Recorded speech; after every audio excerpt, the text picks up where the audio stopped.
New troubles for the Trump administration's immigration agenda. This is coming out of the courts, plus pressure in Congress and some reaction around the country. Let me show it all to you. First, a federal judge just blocked Trump's highly controversial attempt to try to restrict most asylum claims from Central American migrants. The judge says it's arbitrary and capricious, and that means it won't be enforced right now. Meanwhile, Democrats in the Judiciary and Appropriations Committee grilling border officials about recent government watchdog findings about those poor conditions we've been reporting on. Some children denied access to basics like showers, uneven hot food. Meanwhile, Judiciary Chair Nadler pressing a top border official about Trump's child separation policy. Mother and father informed, and the kids, I mean, how is it supposed to happen? The mother and father is informed that at some point today, your kid is going to be taken away. In the middle of the night, someone comes and snatches the kid. I take it that's not what is supposed to happen. What is supposed to happen? So we would inform the mother or father of the charges and the reason, and provide them the time to say goodbye to the child. The charges and the reason and the time in advance? Yes. How far in advance?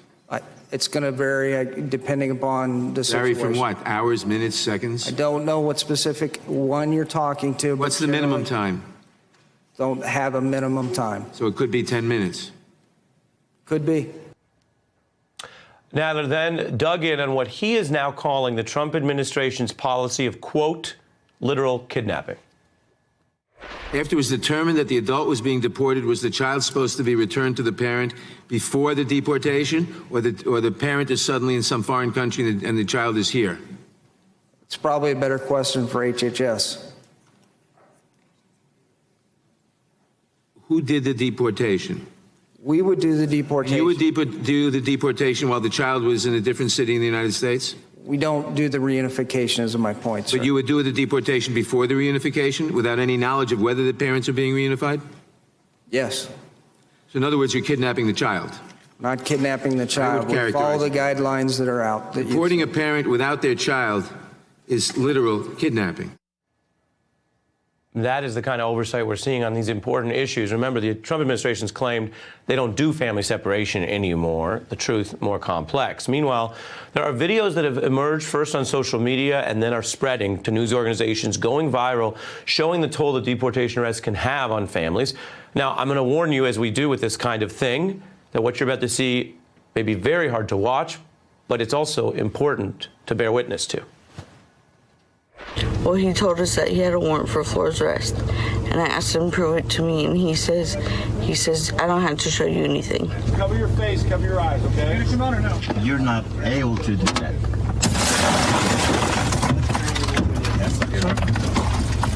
Flora, don't. Flora, Flora, don't. What? Can I say goodbye to my other child? No, you know, we're right now we're being extremely nice to you. What you just put us through, what we had to go through, you're lucky that I'm letting you talk to her right now. It's gonna be fine, Zeke. No, it's not. I'm scared. I don't want them to take us. Zeke, it's okay. I don't want to get again. These videos are spreading, and they're driving a conversation, activism about this, precisely because people are asking, is that what immigration enforcement should look like? Has it always looked like that? Are these deliberate choices that start in Washington from the Trump administration and then are carried out this way?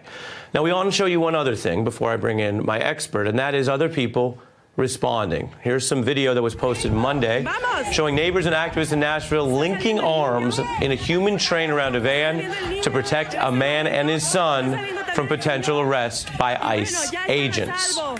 Now I want to bring on Professor Victoria DeFrancesco Soto from the University of Texas, an expert in these issues. Your response? Despicable and disgusting what we saw in your previous video. What has been triggered with the Trump immigration policy, especially these very rigorous ICE enforcements, is fear and panic, and the type of fear and panic that we saw in that video. However, the silver lining that we saw a bit of in that second video, Ari, is that the community is standing up. So even though you are undocumented in this country, you do have rights. In order to be taken away by ICE, they have to show you a warrant signed by the judge. If you open the door, then they can take you. But if you keep your door closed and they don't have a warrant, or you're still in your car, they can't take you away. And what we've seen is it spread like wildfire. Educational workshops, the Know Your Rights campaign, Conozca sus derechos, where immigrants and immigrant advocates are helping people know what to do in a situation that they may face. So this has been the fact. Interestingly enough, we've seen government officials showing immigrants and immigrant advocates how to push up against the government. So infamously, the new governor of Chicago, Lori Lightfoot, was passing out Know Your Rights cards throughout Chicago. We've seen a lot of the Democratic candidates putting on their websites the Know Your Rights. So I think that this is very important, but we can't forget that at the end of the day, if you are an immigrant, you live in constant fear, in constant agony, because you feel that you are literally someone with a target on their back. And that's not going to change until we see Donald Trump out of the White House. You put it very well. And the other thing I want to ask you is you referenced the duality we saw there in the stories we just told. And there's also a larger duality between the humanitarian heartbreak of this, when you see the impact on so many people, and then the fact that, not minimizing or dismissing that at all, in other ways, the system does still push back against what Trump is trying to turn this enforcement into. I want to give two examples for your analysis. One is straightforward. A person who was unlawfully detained, so the people who are supposed to follow the law end up violating it.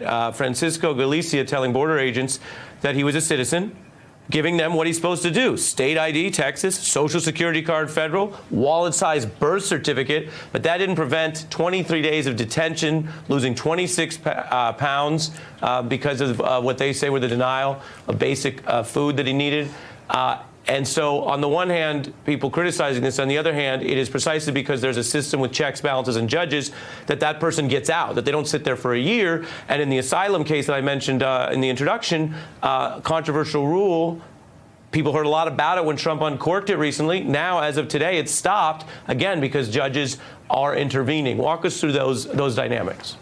So in thinking through this segment, Ari, I pulled back and I put on kind of my political philosophy hat on, and it really is democracy, small d, at its best. It's pluralism. So if one part of the government is not functioning or is violating people's rights, in this case, the executive branch, you're seeing other branches come in, the courts pushing back. In Congress, we see the House of Representatives and also the people pushing back. So I think it is this struggle for folks, immigrants in the immigrant community. It is an uphill struggle, but at the same time, I do find some consolation in that we have this checks and balances working. The question is, again, the 2020. That is going to be decisive in what happens, whether those checks and balances are strengthened by, say, the Senate being taken to the Democratic side or the White House. But I think what is core, the core element in all of this is the people, because the people aren't just spreading the Know Your Rights campaigns. They're the ones who ultimately have to vote. So I think this is where we need to keep our focus on, is on the grassroots. Professor DeFrancesco Soto, we learned a lot from you. We'll be coming back to you. Thank you for joining me tonight. Ari. Hey, I'm Ari Melber from MSNBC. You can see more of our videos right here, or better yet, subscribe to our YouTube channel below. You could have been anywhere in the world, but you're here with us, and we appreciate that.